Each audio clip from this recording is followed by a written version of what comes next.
নিজের নামে নয়, তিনি পরিচিত তার বাবার নামে। এদেশের অন্যতম সেরা ফুটবলার তিনি। জাতীয় লিগ থেকে কলকাতা লিগ, সব লিগেই সর্বোচ্চ গোলদাতা হয়েছেন। সুনামের সঙ্গে খেলেছেন বাংলার 3 প্রধান ও দেশের জার্সিতে। সেই ফুটবলারকেই সমর্থক থেকে ফুটবলার কর্তারা সবাই চেনেন তার বাবার নামে। জানেন কে তিনি কে, কেন এই নাম বিভ্রাট? শুনে নিন ফুটবলার বিজয়নের মুখ থেকেই। 1996-এ আমি ইন্ডিয়ান ব্যাংকে ছিলাম। ইন্ডিয়ান ব্যাংকের পরে তারপরে ইন্ডিয়ান টিমে এসেছিলাম। তারপরে আমার এফসি কোচিনে দুটো বিজেন, আইএম বিজেন, আমি দুটো বিজেন খেলেছিল একসাথে।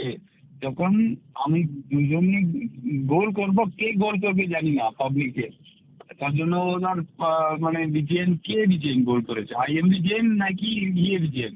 তারপরে কনফিউজ হয়ে তারপরে মালায়ালাম হিন্দু আমার বাবার নামটা আগে রাখে রমন বিজয়ন করেছিল।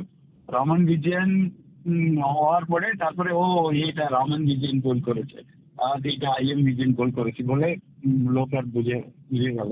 তারপরে সবাই বিজয়ন আমার নিজের নামটা ভুলে গেল, রমন আমার বাবার নামে ডেকে শুরু করে দিয়েছিল। ফিরবি আমি ট্রিবিউট টু মাই ফাদার, এমনি ভাবে আমি সব কিছু আমার বাবার নামের জন্য আমি দিয়ে দিচ্ছি।